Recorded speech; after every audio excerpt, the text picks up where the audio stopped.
Alrighty, so now that we've gone through the user config, let's get into the actual usage of the plugin. So I'm going to start from the layout portion of this and work my way over to the executor buttons. So starting on this side, I'm going to start with we have our preset labels over here. These are just to let you know what presets are being referenced here. I personally don't prefer to use them, but I figured I'd just include them as a convenience. It is as easy to remove them as delete and blah blah blah. Before I do that, actually, if you right click on any of these are completely empty. They only serve as labels. So I'm going to go ahead and delete these out because I don't need to use them. Move this guy over and we'll shuffle these guys over a little bit. Cool. Alright, so here is our new setup. Up here we have our color selection macros. So if I get this effect running over here, let's switch to a view where you can see that. Alright, so these are the color selection macros. As we said before, if you do more than 2 rows, only the top 2 will be affecting the output of the effect. So we'll set this to red and purple, I guess. So the top one is going to be our low value and the bottom one's going to be our high value, just the way that effects are built, since low value comes first and then high value is just the way that I set it up.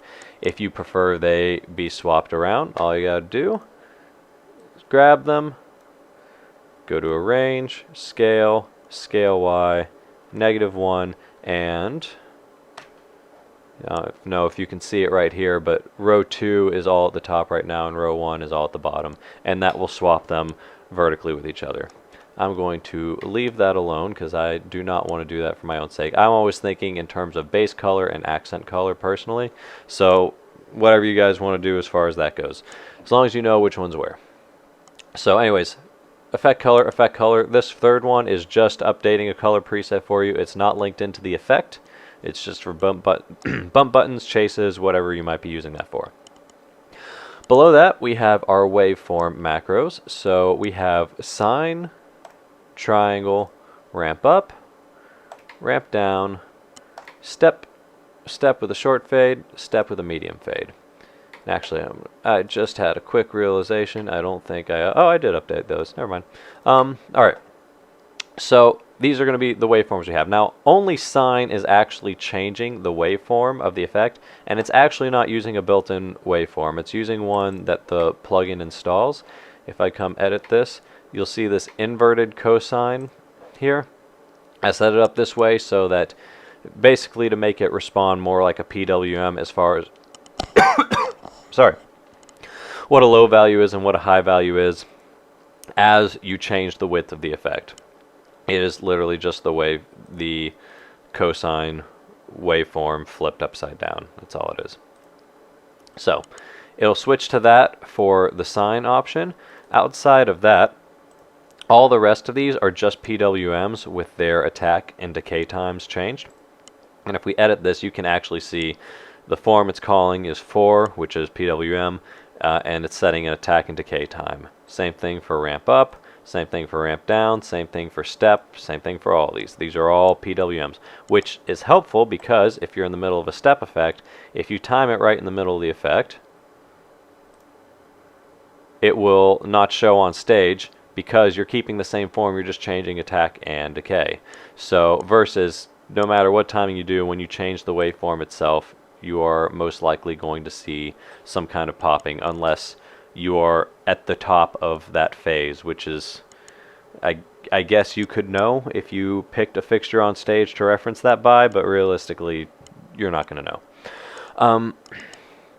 So that is the waveform macros. Up here is the ColFX info macro. It pulls up some info in the command line feedback as well as in an info window if you have one open.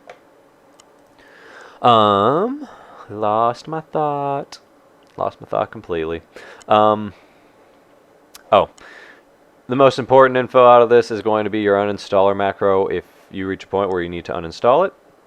And there is a cutoff for what will show in the command line, so if you need to see the rest of the info, that's where an actual info window comes in handy for that. So we can close that out. And really, you don't need to have this in the layout. I just put it there so it's easy to find after installation without hunting. Up here, we have our group selection macros. And actually, this shouldn't be running the way that it is, given that we have no groups selected, which means I did a previous install and the group that it references already existed. So I'm going to show you the reset color groups macro first. So when we hit this, it asks if we're sure, and it'll wipe all fixtures from the group being used to determine what fixtures go into this effect. That way, just in case, let's say you've updated these group numbers and now you have fixtures that were in the effect that are no longer being referenced by these, turning these on or off won't be able to catch them. This basically provides a clean slate so you can wipe everything out and start over. So now from here, I can go in, add my washes, spots, and hybrids, and we are back into our effect. I'm going to switch to a step effect here, actually. All right. Where's our BPM? Sweet. Okay. So next up, we have our selection order attribute, executor, whatever we want to call it. So I'm going to go back to no groups right now, and I'm going to check my, that's not too bad. All right, so you'll see that when I switch to my all left to right group, that the effect changes to match that selection order. So it is now reflecting a total left to right movement of the rig. If I go to my rows group, we will see that it is moving through in rows, and I'm going to slow this down just a little, well, not that much.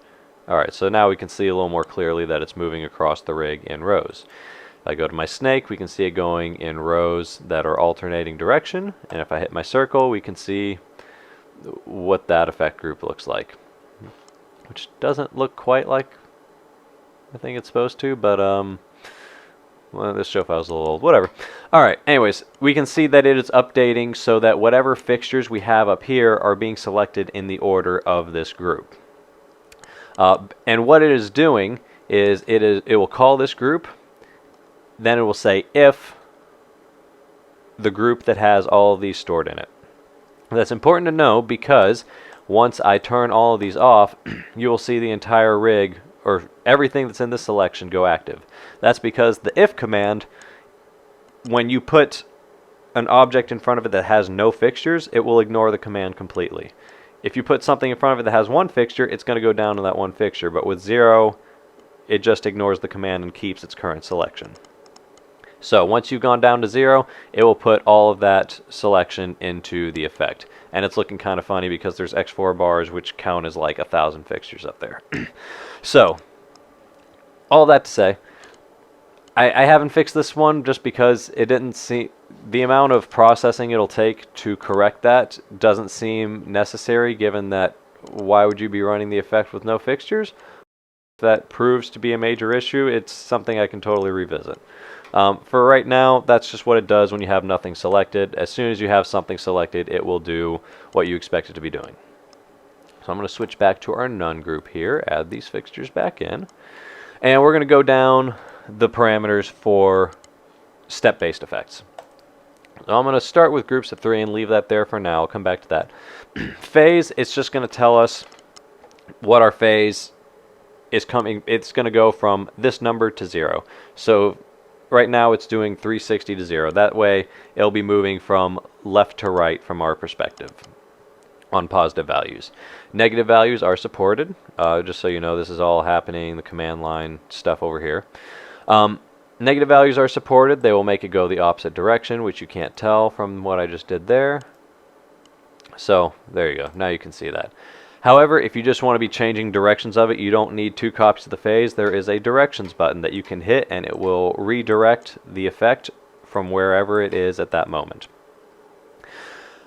Wings is set to just be on or off. Pretty much this seemed only useful when I have a selection order like this, where it's my entire rig being grabbed left to right. Outside of that, trying to do numbers of wings didn't seem very important because the number of fixtures you're going to have in each of these groups is just going to keep changing. It wasn't worth There isn't really any way to make that look right without sitting down and programming for that specific rig. So wings are on or off. Blocks do exactly what you expect them to do. If I change to blocks of 4, can't tell so much with that, but if I change to a more steppy effect, interesting how that turns out when I have my all group selected. It almost looks like the interleave was supposed to be there. So if I go by fixture number, the blocks become pretty obvious. They're doing exactly what blocks do. Completely lost my thought. Rate is going to be a multiplier on our rate. So I'm going to get rid of these blocks. All right, so right now it is locked right in tempo with our BPM. 1, 2, 3, 4. All right. So now, if I go to half rate, you'll see that it's moving at half of the tempo we pressed. If I go to double rate, it'll be moving at double the tempo we pressed.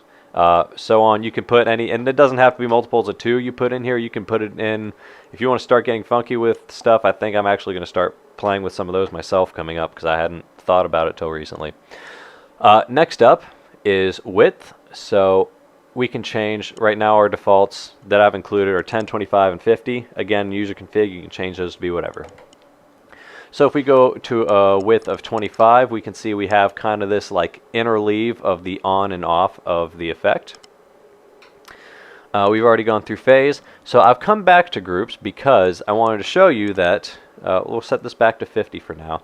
As we change the number of groups that are being used, the visual effect of the steps, the visual pace at which it's moving does not change. So right now we're locked into our tap tempo. If I up my groups to 3,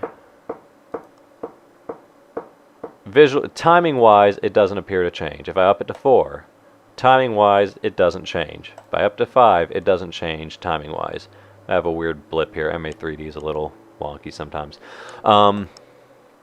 Anyways, point is, it doesn't change based on the number of groups. It is compensating for the number of groups in both the width and the rate, dividing both of these by the number of groups we have so that the appearance visually of what's happening is maintained.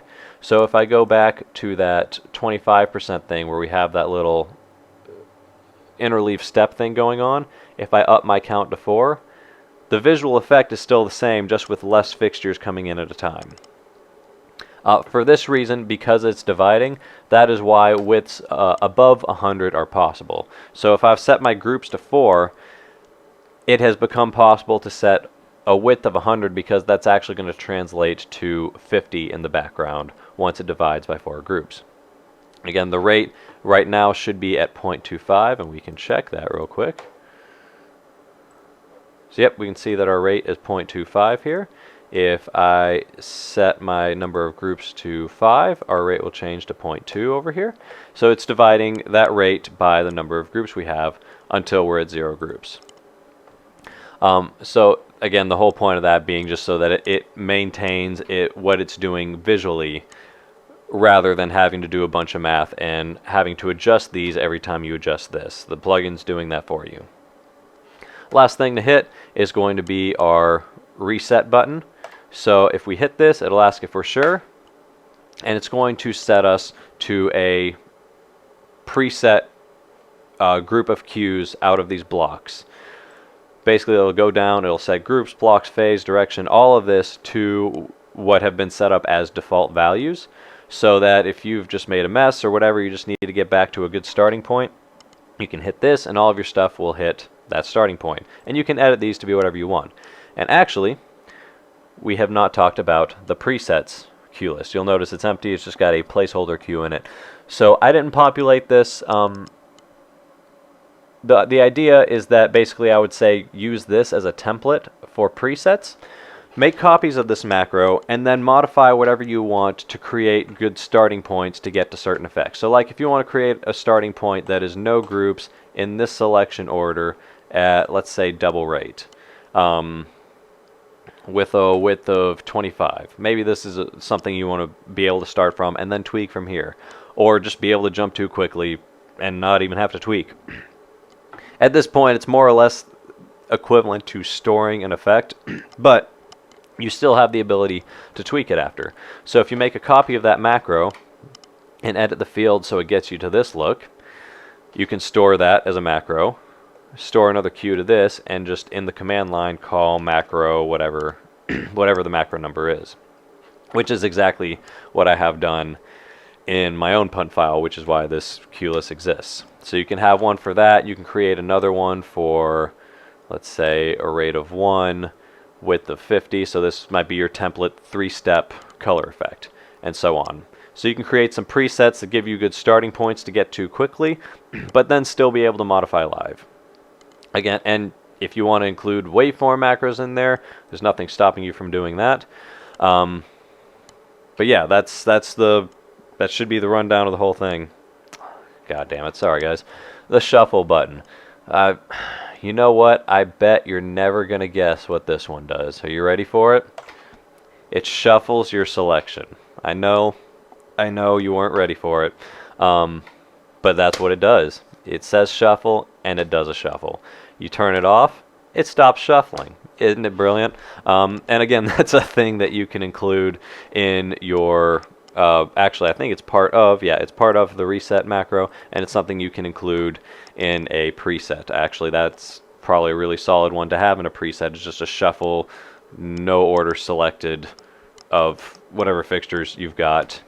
But I'm just starting to ramble now. So anyways, that's the rundown of this. We have our group selection, our selection order, we have shuffle for it, we have groups, phase, width options. I mean, you can read, Jesus. We have our color options for our low and high values, and if you've installed other lines, then you have other lines below that. Now we have our waveform macros down here and our info macro up here, along with our reset and group reset macros at the bottom right. That is it for the basic operation of this engine.